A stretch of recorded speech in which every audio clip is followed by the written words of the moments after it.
Disney. Derrière la nostalgie et les animaux qui parlent, il y a aussi une morale. Et tout le monde ne l'aime pas. Trop réac pour certains, trop progressiste pour d'autres, l'empire de la petite souris façonne notre imaginaire, parfois de façon discutable. Que veulent vraiment dire vos Disney favoris? On va découvrir tous les messages cachés dans les films. Quand Disney détestait les Allemands. 1940, c'est la guerre. Toutes les entreprises américaines sont réquisitionnées. Disney aussi, et ils vont aller très loin. Je t'apporte la démocratie, hein? Pendant 4 ans, ils vont réaliser des films de propagande pour l'armée en bossant jusqu'à 20 heures par jour. À la fin du conflit, une centaine de courts-métrages sont sortis. Presque 100 km de pellicules.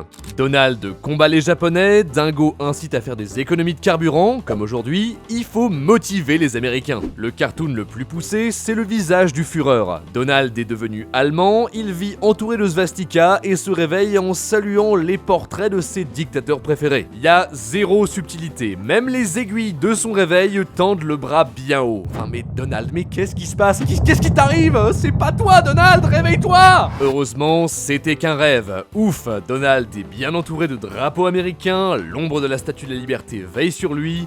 Tout va bien. La guerre se termine, mais Disney continue de faire du zèle patriote. Dans les années 50, on nous présente Zorro, héros masqué, le nouveau symbole de la justice américaine. Il sauve les pauvres paysans maltraités par les méchants militaires mexicains.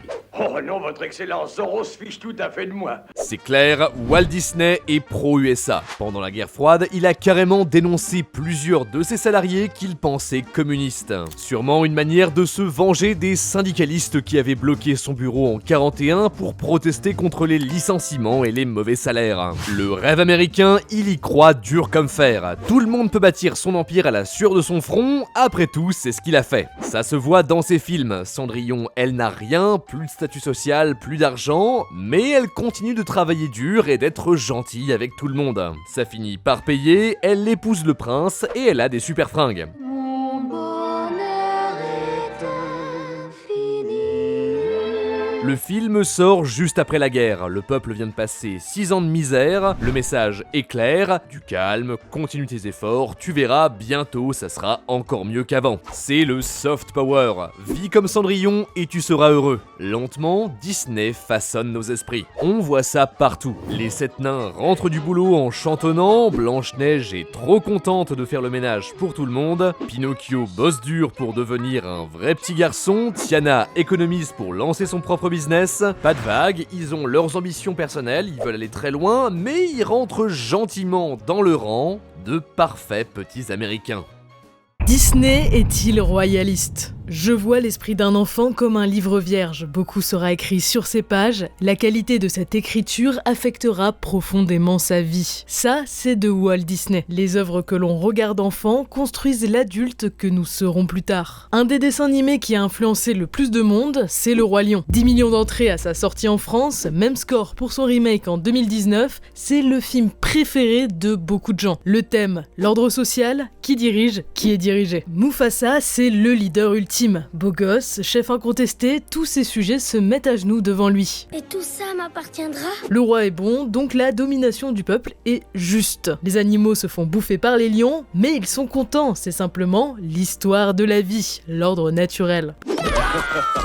Par contre, quand Scar prend le pouvoir, ça ne va plus. Les hyènes défilent comme des petits soldats devant leur chef démoniaque, le fascisme est arrivé. C'est montré comme quelque chose d'horrible, mais dans les faits, son règne n'est pas si différent de celui de Mufasa. Il veut que les hyènes rejetées de la société puissent jouir de la richesse de la vallée. Sur le papier, y a pire. Simba contre Scar, le méchant dictateur est vaincu. Super, la monarchie est restaurée. Les lions vont continuer à manger des herbivores, mais cette fois-ci, ils sont contents parce que ce chef-là est légitime. Ouais, le message du roi lion est assez conservateur. C'est le cycle de la vie. Hein? Ce qu'il nous dit, c'est que le problème, c'est pas le système, juste ce mec-là en particulier qui est méchant. Si on le bat, pouf, plus jamais de soucis. Le reste, faut surtout pas le remettre en question. Le plus important, c'est de rentrer dans le rang et respecter l'ordre naturel. J'ai adoré, oui merci. Surtout le vieux union très fourbe là, ça me rappelle la vie politique. 20 ans plus tard, surprise, Disney sort l'exact inverse, Zootopie. Littéralement l'anti-roi lion. Cette fois on est dans une démocratie, tout le monde est égaux en droit et vit en paix. Malgré leurs différences, les animaux vivent ensemble. Les lois punissent la violence, les plus forts ne mangent pas les faibles. Après tout, on n'est plus des bêtes sauvages. Chacun peut devenir ce qu'il veut.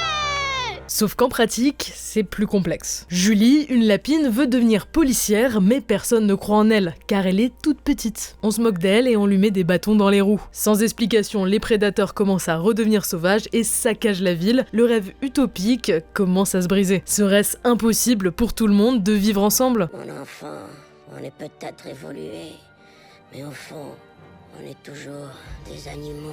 Judy arrive à coopérer avec un renard pour résoudre le mystère. Depuis le début, c'était la petite brebis adjointe du maire qui voulait entacher l'image des prédateurs. En entretenant la peur envers la minorité, elle voulait garder sa place au pouvoir. Les faibles aussi peuvent se montrer cruels envers les forts en détournant les outils de la paix. La morale de Zootopie, le système est imparfait. Si on met nos différences de côté pour travailler ensemble, alors on peut le rendre meilleur. Pas de roi ou de chef suprême, c'est nous qui décidons de notre destin. Mais faut faire attention à ceux qui le manipulent. La discrimination, l'égalité des chances, des thèmes très modernes. Walt est mort depuis un moment, on peut faire des scénarios plus nuancés, moins manichéens, questionner l'ordre établi. Disney essaye d'évoluer avec son temps. D'ailleurs, nous aussi on évolue, on essaye de faire de notre mieux pour donner toujours plus de vidéos. 75% des gens qui nous regardent ne sont pas abonnés à la chaîne. Si vous aimez ce qu'on fait, abonnez-vous, ça nous donne un max de force. Les princesses Disney sont-elles vieux jeu? Tu sais parler aux animaux? Non, On t'a empoisonné? non, Ensorcelé?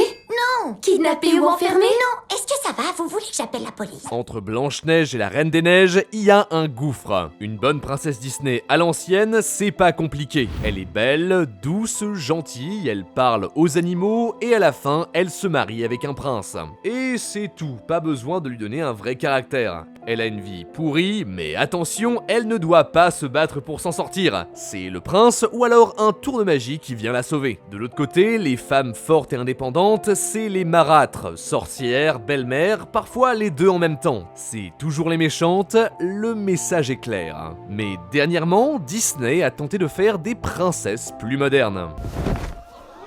Je suis Mérida.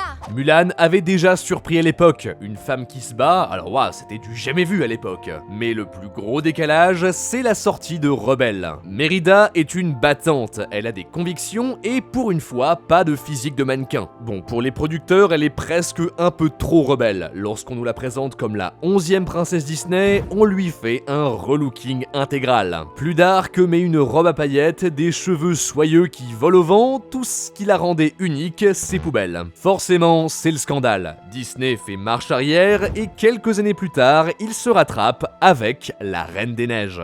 Elsa est une princesse à part, une vraie personnalité et surtout plein de problèmes. Ses pouvoirs sont incontrôlables, elle doit assumer son rôle de futur leader et surtout veiller sur sa sœur Anna qui veut se marier au premier venu. Alors ça c'est le move typique de princesse. Elsa refuse, s'énerve, elle perd le contrôle, on la prend pour un monstre et elle part s'isoler toute seule en haut de la montagne. Ça aurait pu être l'origin story d'une méchante qui maudirait tout le monde en ricanant sournoisement dans la pénombre. Moi, haha. C'est d'ailleurs plus ou moins ce qui se passe dans le conte de base et ce qui était prévu dans le scénario original. Mais pourtant, Elsa reste toujours bien intentionnée. Si elle s'exile, c'est pour protéger sa sœur. Alors oui, d'accord, elle castagne les gardes qui viennent la chercher, mais c'est pour protéger son indépendance. Tout ça sans bonne fée et sans prince. Elle n'a littéralement aucun love interest dans le film ou dans le suivant. Le seul vrai amour qui compte, qui la sauve de la malédiction, c'est celui envers sa sœur. Elsa se trompe, elle prend parfois de mauvaises décisions, mais à chaque fois elle se relève. Pour la première fois, une princesse n'est pas sauvée, mais aidée. Bon, après, ça reste un Disney. Elle n'échappe pas à la robe moulante et à la tonne de maquillage. Libérée, délivrée. Ouais, si tu le dis, hein. De même, la vraie princesse du film, c'est Anna, gentille, maladroite, elle a même une mascotte pour vendre des peluches et un grand garçon, Christophe, pour l'aider et l'épouser à la fin. Bon, ça reste bien, mais Disney a quand même du chemin à faire. Disney crée ses propres scandales. Mais Disney c'est trop progressif, il veut juste plaire aux minorités. Ouais, tous les ans, un nouveau scandale. Prenez La Princesse et la Grenouille. À l'époque, c'était la première princesse Disney afro-américaine. Sacré parti pris si on oublie qu'elle est aussi la seule dont le visage n'apparaît qu'une demi-heure dans le film. Le reste du temps, c'est une grenouille. Le film a aussi été accusé de faire de l'argent sur une culture habituellement discriminée. C'est pas la première ni la dernière fois. Pocahontas, Vaiana, après ça reste une belle mise en lumière et une façon de le faire découvrir au grand public. Même si fatalement, ça finit par des cours de récré remplis de petits garçons avec de faux tatouages maoris. Oui, c'est pour faire comme leur héros. On peut pas leur en vouloir, mais ça peut vexer les cultures concernées qui deviennent trop mainstream. Alors que juste ici, elle a morflé fort. Après 100 ans d'existence, il y a des trucs qui passent plus chez Disney. Par exemple, dans Dumbo, l'un des corbeaux qui apprend à l'éléphant à voler s'appelle Jim Crow. Ah ah, jeu de mots, hein, crow en anglais, c'est corbeau. Sauf qu'aux États-Unis, Jim Crow, c'était aussi le nom d'un personnage de théâtre qui ridiculisait les personnes noires. Il a carrément donné son nom à la loi qui organisait la ségrégation raciale. Plus que ça, les caricatures dans Les Aristochats, Peter Pan, comment gérer cet héritage compliqué sans dénaturer les œuvres? Pour Disney, la réponse,